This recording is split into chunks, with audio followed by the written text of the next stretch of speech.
Some Republican lawmakers and candidates are criticizing President Biden's response to the Russian invasion of Ukraine. Many of them say the administration's sanctions on top Russians came too late. But as the GOP pushes back against U.S. foreign policy and Vladimir Putin, it must also contend with the continuing popularity of former President Trump, who has yet to denounce Putin. CBS News political reporter Caitlin Huey-Burns joins me now with more. Hi there, Caitlin. Good to see you. So how is the war forcing Republicans to confront their own divisions on former President Trump's foreign policy?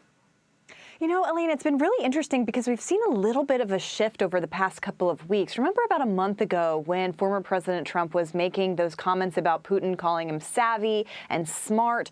You saw some Republicans echoing that a little bit and kind of a little bit nervous to create too much daylight between themselves and the former president. But since the actual invasion has begun, you've seen Republicans on Capitol Hill much more forceful, taking a very hard line against Putin and calling for the U.S. to provide even more aid and weaponry to Ukraine. And so you've seen this little bit of a shift. Remember in the Trump era, he was very much kind of moving the party, or at least trying to galvanize the party away from traditional alliances, was against the bolstering of NATO. Remember, he was calling for NATO countries to pay more, pay their fair share. And that kind of gained some steam in the Republican Party, especially among those on Capitol Hill. Now you're seeing them kind of revert back to how they kind of treated Russia before. So even though we haven't seen a significant, huge dramatic policy shift, we are seeing some kind of shift in rhetoric. And it's interesting to see that former President Trump used to be the leader on a lot of things in the Republican Party. And some foreign policy experts I was talking to today have noted that Trump is actually kind of taking a back seat here. He's kind of on his own. And it's the Republicans on Capitol Hill who are taking that hard line against Putin. So it's so interesting to note that changing dynamic, Caitlin, because then the question becomes, what is going to be the strategy here for Republicans going into the midterms? Because, of course, the former president remains the most popular figure among the GOP base. Yeah, it's a really interesting question, Elaine. And, the midterms are pretty far away, and Democrats and Republicans that I talk to say, look, we don't exactly know how this is going to shake out.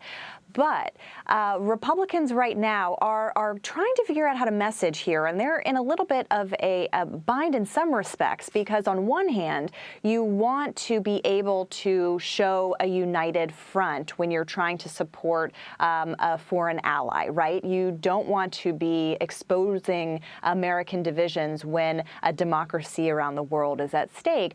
But on the other hand, they are trying to show some contrast with Biden, and they're trying to figure out ways to attack him, which is kind of hard, a little bit difficult to do right now, because when you look at our polling, the administration is getting wide bipartisan support for sanctions that it's issued and for other measures that it's taken to combat Russia. And so they're trying to figure out kind of how to deal with this. What they're honing in on is the issue of gas prices, the issue of inflation, and the issue of energy here in the U.S. Interesting. So President Biden at this moment is facing one of the most complicated international dilemmas of his presidency. We've already started to see sort of the geopolitical shifts potentially with Russia, kind of moving towards China. But all of this is happening in this midterm year. Is it clear yet how how foreign policy might impact voters in November when the midterms come? Elaine, foreign policy isn't typically top of mind in a midterm election year. It's usually focused on domestic issues, but it's also usually a referendum on the party in power. However, this could become a foreign policy issue, could become an economic issue here at home, seeing how this all plays out. The Biden administration has said to the American people, look, there are going to be increases in the price of gas given the sanctions that we've issued and given everything that's going on in the global markets. So be prepared to pay a little bit more at the pump. And they've been trying to call this Putin's price hike. We'll see if that sticks. Elaine, it's really interesting in our CBS News polling that came out earlier this week, Americans said that they would be willing to pay more for gas if it meant helping Ukraine.